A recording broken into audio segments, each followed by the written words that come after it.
à tous, bienvenue dans cette nouvelle vidéo. J'ai acheté pas mal de livres ces derniers temps et j'avais envie de vous les montrer. Donc il y a un peu de tout, il y a des classiques, des contemporains, des sorties littéraires.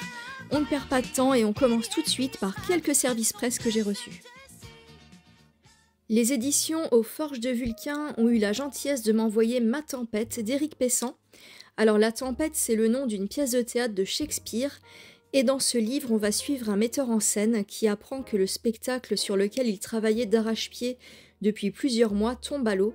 Alors sa femme va être très inquiète parce que l'argent ne rentre plus et elle va lui faire part de ses craintes. Apparemment, tout va se passer en une seule journée et ce sera une sorte de huis clos, un échange entre cet homme, sa femme et sa fille. Donc il va se questionner aussi sur le rôle de l'art dans la société, à quoi servent ceux qui ne font pas des métiers dits sérieux et la trace qu'il laisse au monde. Donc voilà un livre qui peut m'intéresser. J'aime tout ce qui touche au domaine de l'art, donc que ce soit au niveau de l'expression scénique, de la peinture, etc. C'est un livre qui à mon avis se lit facilement, il fait à peu près 160 pages, donc voilà, ça peut faire une petite soirée de lecture. Et c'est un auteur que je ne connais pas, donc ce sera l'occasion de le découvrir. 555 d'Hélène Guestern aux éditions Folio. Alors là encore, il est question d'art et plus précisément de musique, puisque 555, c'est le nombre de sonates écrites par Domenico Scarlatti, un grand compositeur. Et dans ce livre, on va suivre un personnage qui est l'associé d'un luthier, et il va tomber par inadvertance sur une partition ancienne, qu'il pense écrite par le compositeur de renom. Donc très vite, cette partition va susciter la convoitise et elle va disparaître mystérieusement. Et donc il va se lancer à sa recherche. Je ne sais pas du tout si c'est policier. En tous les cas, donc c'est dans le domaine de la musique, donc ça a de grandes chances de me plaire. Et c'est une autrice que je ne connais pas, c'est une sortie littéraire, donc à voir. On reste dans l'univers musical avec Black Music Justice, une histoire des musiques noires de Fabrice Epstein. Et c'est aux éditions La Manufacture de Livres. C'est un très beau bouquin. Et dans ce livre, il va être question de retracer toutes les affaires judiciaires en lien avec le monde de la musique. Donc on va revivre quelques procès ou litiges qui ont impliqué de grandes stars comme Michael Jackson, Marvin Gaye, Tina Turner, Bob Marley, Prince ou encore plus récemment Orelsan par exemple. Donc c'est un livre qui est composé de 9 chapitres qui vont traiter à chaque fois d'un thème juridique particulier, comme le plagiat par exemple, ou encore les problèmes de succession, ou même de meurtre. Donc c'est pour tous les passionnés de musique, ce livre peut vraiment vous intéresser, en tout cas moi il m'intrigue beaucoup. Il est vraiment très bien illustré, il y a de très belles photos, donc je vous laisse regarder, mais c'est vraiment un très beau livre. On reste dans l'art, mais plus particulièrement dans le domaine de la peinture, que j'aime beaucoup aussi. Et là, j'ai acheté 3 livres. Alors, il y a tout d'abord Bleu Bacon de Yannick Enel. C'est l'histoire d'un homme qui va se rendre à une exposition sur le célèbre peintre Francis Bacon. Et il va aller au centre Pompidou à Paris. Et là, il va être pris tout d'un coup de migraines ophtalmiques qui sont vraiment très violentes. Et ça va l'obliger à rester allongé dans le musée. Et là, il va vivre une sorte d'expérience très particulière, un rite initiatique, et ça va l'emmener très loin, donc ça a l'air assez onirique.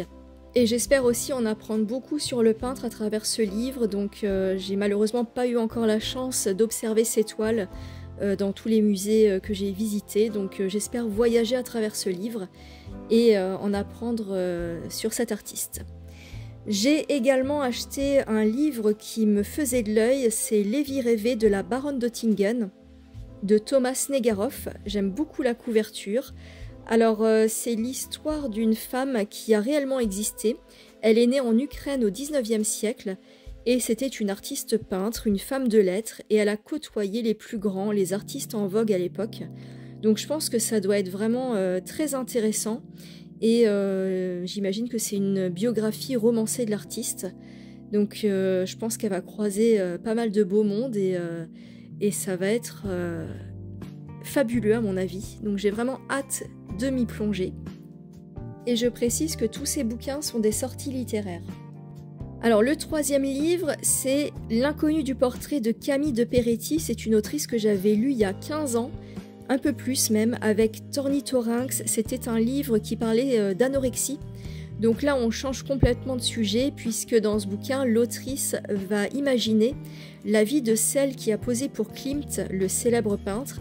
On est au début des années 1900 à peu près, et elle a posé pour son célèbre tableau Portrait d'une dame. Donc elle va la faire revivre avec toute sa famille. Donc apparemment c'est une fresque familiale, et elle va faire revivre cette femme imaginaire dans le Vienne du XXe siècle. Donc tout un programme, ça a l'air vraiment passionnant. J'espère que ça va être très bien écrit et que ça va me transporter. C'est vraiment un livre qui m'intrigue et qui me tente énormément. Donc voilà, j'espère que ça va être très intéressant. J'aime beaucoup aussi la couverture. N'hésitez pas à me dire en commentaire si une vidéo sur la peinture peut vous intéresser. J'en avais déjà fait quelques-unes l'année dernière ou il y a 2 ans, mais entre-temps j'ai visité d'autres musées, donc j'ai pas mal de vidéos et de photos dans mon téléphone. Donc si vous voulez, je peux vous faire une vidéo spéciale art et peinture. Donc n'hésitez pas à me dire tout ça en commentaire si ça vous intéresse. On change complètement de sujet, on va passer au classique avec ce livre Honorine de Balzac. C'est un court roman ou alors une grande nouvelle, je ne sais pas comment le dire, donc c'est une centaine de pages à peu près. Et dans ce livre, il va être question d'adultère. C'est un thème que j'avais récemment lu aussi avec La femme de 30 ans, toujours du même auteur. C'était une bonne lecture, pas un coup de cœur. Il faut dire que Balzac, j'ai pas vraiment eu de coup de cœur pour l'instant. J'aimerais bien trouver un livre qui me transporte un peu de cet auteur. N'hésitez pas d'ailleurs en commentaire à me dire si vous avez un livre en particulier à me conseiller. Donc voilà, je serais ravie de découvrir un bon bouquin de cet auteur. J'ai trouvé ce bouquin un petit peu par hasard. Il s'agit de La Tour d'amour de Rachilde, qui raconte l'histoire de 2 gardiens de phare qui sont condamnés à l'isolement. Alors ils sont seuls à observer la mer se déchaîner et apparemment c'est un huis clos, et l'un des 2 personnages va découvrir le secret que cache le 2e protagoniste. Donc ça a l'air franchement pas mal. J'ai lu la 4e de couverture et ça m'a tout de suite emballée. Donc ça a l'air un peu mystérieux et c'est une autrice que je ne connais pas du tout. Donc j'espère faire une belle découverte avec ce livre. Dites-moi en commentaire si vous la connaissez ou si vous avez lu quelque chose d'elle. Dites-moi ce que vous connaissez comme roman ou comme... je ne sais pas si elle a écrit de la poésie. Enfin voilà, si vous avez un titre à me conseiller de cette autrice, je suis preneuse. Alien écrit au féminin, c'est la première fois que je le vois écrit comme ça, de Phoebe Hadjimarkos Clarkev. C'est une autrice franco-américaine. C'est un livre très intriguant, qui a l'air vraiment très particulier. Alors je ne sais vraiment pas si ça peut me plaire. À mon avis, ce sera quitte ou double. Parce que ça va mêler la science-fiction et le fantastique. Et donc c'est pas vraiment mes genres de prédilection. Mais comme l'année dernière, j'ai fait de très belles découvertes en allant un peu piocher dans des genres que je ne connais pas, je me dis que ça peut être l'occasion de faire là encore une bonne lecture. Donc on verra. Et les quelques commentaires que j'ai lus sur ce livre parlent d'ovnis littéraires, donc pourquoi pas, peut-être que ça sera une très très bonne lecture de 2024, en tout cas je l'espère. On va croiser les doigts et on va voir ce que ça donne. Je pense que je vais le lire rapidement et je vous en donnerai des nouvelles très prochainement. Dites-moi en commentaire si vous l'avez lu, si vous connaissez cette autrice. En tout cas moi personnellement c'est la première fois que je vois un de ses livres, donc ce sera une découverte là encore. Je me suis laissée tenter par ce livre miniaturiste de Jessie Burton. Je n'ai pas trop bien compris le résumé, mais apparemment on est au XVIIe siècle à Amsterdam et il va être question d'un mari qui offre à sa femme une maison de poupée. Donc ça a l'air fantastique, voilà, j'en sais pas plus que ça. Je pense qu'il y a un tome 2. N'hésitez pas à me dire en commentaire si vous l'avez lu, si vous avez lu les 2 livres et ce que vous en avez pensé. C'est quand même une petite brique, donc voilà, je sais pas du tout si ça va me plaire, on verra bien. Je pressens un coup de cœur pour ce livre, il s'agit de La Louisiane de Julia Mali. Il s'agit d'une toute jeune autrice que je ne connais pas, mais le thème m'enchante complètement. On est dans les années 1700 à peu près à Paris. à la salpêtrière et des femmes sont enfermées là-bas. Donc à l'époque c'est un asile, donc elles ont des troubles psychologiques, des troubles mentaux et en fait elles vont avoir une opportunité qui s'offre à elles, le fait de partir en Amérique et d'épouser des colons français qui sont en manque de femmes.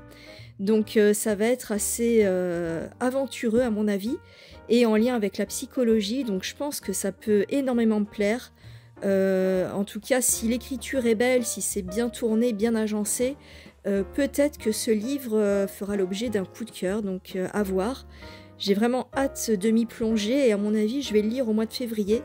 Donc je pense que je vais vous en parler très prochainement. Je ne sais pas ce que vous en pensez, mais je trouve qu'il y a de très belles sorties littéraires en ce moment, entre les livres sur l'art, celui-ci. Vraiment, je pense qu'il y a de quoi faire de belles lectures. Patti Smith avec Just Kids était l'un de mes coups de cœur de 2023, donc je me suis laissée tenter par 2 autres livres. Il s'agit de L'année du singe, tout d'abord, dans lequel elle va revenir sur l'année 2016, apparemment qui l'a beaucoup marqué. Ça a l'air autobiographique, et j'espère bien sûr que ce sera aussi bien que Just Kids, qui était vraiment une lecture fabuleuse. Ensuite, il y a Dévotion, qui va nous parler du processus d'écriture, et de ce qui la pousse à écrire. Donc on va revenir un petit peu sur sa passion, enfin une de ses passions, parce que c'est une artiste un peu touche-à-tout qui aime la musique, l'art en général, et l'écriture notamment. Donc on va voir pourquoi elle a autant besoin d'écrire et ce que ça lui apporte au quotidien. Donc ça peut être là encore très intéressant. Donc voilà, j'espère que ce sera du niveau de mon coup de cœur de l'année dernière. Très hâte, là encore, de lire Patti Smith une nouvelle fois. J'ai littéralement dévalisé le rayon en achetant tous les Annie Ernaux de la librairie. Alors, à la base, j'étais venue pour en acheter qu'un seul, et c'était une histoire de jalousie dont j'ai oublié le titre. Une femme qui allait épier une autre femme qui était avec son mari ou son amant, je sais plus. Et finalement, j'ai pris tout ça, donc je vais vous dire un petit peu tous les titres qui m'ont tenté. Et j'espère que je vais trouver des pépites parmi tout ça et des coups de cœur comme l'année dernière. Donc il y a L'autre fille qui est un récit autobiographique sur la sœur d'Annie Ernaux qui est décédée à l'âge de 6 ans. Regarde les lumières mon amour qui va parler de la grande distribution des supermarchés, donc c'est un thème qui détonne un peu dans son univers. La honte, je crois que c'est un de ses grands classiques et c'est un sentiment aussi qu'elle a beaucoup éprouvé dans sa jeunesse. La place, là encore j'en ai beaucoup entendu parler, donc ça va parler de son père cette fois. Je ne suis pas sortie de ma nuit, donc là on est au début des années 80 et c'est sa mère qui est l'héroïne de ce bouquin. Elle est atteinte de la maladie d'Alzheimer, donc voilà un sujet assez grave. Et enfin une femme qui là encore va parler des dernières années de la vie de sa mère, donc ça a l'air d'être un portrait assez touchant. Le premier livre, c'était Mémoire de fille, j'ai oublié de vous en parler, qui va revenir sur l'année 1958, qui apparemment a beaucoup compté pour l'héroïne. Donc je ne sais pas du tout de quoi il est question, mais on verra bien. En tout cas, tous ces livres m'ont permis d'avoir des folios, des pockets gratuits, parce qu'il y avait une offre à la FNAC pour 2 livres achetés, le 3e offert. Donc voilà, grâce à mon craquage, j'ai réussi à en avoir d'autres, donc c'est plutôt pas mal. Donc je vais vous montrer ce que j'ai eu gratuitement. Il y a tout d'abord Les Frères Corse d'Alexandre Dumas, c'est un roman assez méconnu, mais qui a été adapté plusieurs fois au cinéma. Donc c'est l'histoire de 2 jumeaux qui vont avoir des trajectoires de vie complètement différentes. Il y en a un qui va être beaucoup plus dans la tradition, tandis que l'autre va être accusé de renier ses racines, donc ça va détonner un petit peu dans la famille, et ça peut être plutôt pas mal. Donc voilà, hâte de découvrir ce classique dont j'ai très peu entendu parler. Le pays de Marie Darrieussecq, je n'ai absolument rien compris à la 4e de couverture, à part que ça va parler de lien filial, de transgénérationnel. Donc c'était pas très clair, mais je l'ai pris un peu par hasard, j'étais pressée, j'ai pas vraiment lu. Je vais vous lire le début, vous allez me dire si vous comprenez quelque chose. Une femme rentre au pays, elle est fille, petite fille, épouse, mère et sœur. Ce dernier point est le lieu des secrets. Cette femme court, déménage, achète des meubles et en laisse d'autres, se pose quelques mois et écrit « je » de temps en temps. La maison des morts l'attire comme un casino attire un joueur, mais son mari est contre, heureusement. C'est un petit pays, charmant et balnéaire, mais dont les traditions funéraires ne sont pas pour attirer les touristes. Il faut en convenir. Un pays natal, c'est une parcelle d'un sol, c'est aussi une muqueuse utérine, c'est une langue, c'est la mémoire des morts, c'est une histoire et une géographie, c'est un roman d'amour et des cartes postales, mais est-ce que ça existe, un pays sans État, un pays coupé en morceaux et une femme enceinte au cerveau politique? Donc voilà, si quelqu'un a compris quelque chose, n'hésitez pas à m'éclairer en commentaire. Je suis peut-être un peu fatiguée, en tout cas, non, décidément, je ne comprends pas de quoi il est question dans ce livre. Si vous l'avez lu, n'hésitez pas à me dire s'il vaut le coup, est-ce que ça vaut le détour ou pas. Donc voilà, ce livre m'interroge. La haine de la famille de Catherine Cusset. Alors les commentaires sont assez mitigés pour ce livre, qui va parler de problèmes relationnels au sein de la famille. Alors j'avais envie de découvrir cette autrice, mais peut-être que j'ai pas choisi le bon roman. Est-ce qu'éventuellement vous auriez un titre à me conseiller? Je ne sais pas du tout si celui-ci peut me plaire. Voilà, c'est un peu le risque avec les livres gratuits, c'est que voilà, on choisit pas vraiment les titres. Donc c'est une autrice dont j'ai quand même pas mal entendu parler, mais je crois que c'est pas le plus connu. Si vous avez une recommandation, n'hésitez pas. Et on termine par un bouquin de Susan Fletcher, La fille de l'Irlandais. C'est une autrice qui m'avait emporté avec son roman Un bûcher sous la neige, que j'avais vraiment adoré. Alors j'espère que celui-ci sera à la hauteur et qu'il me fera autant voyager. On va y suivre une jeune orpheline de 8 ans qui va grandir au fil des pages et se retrouver mère très jeune à l'âge de 20 ans.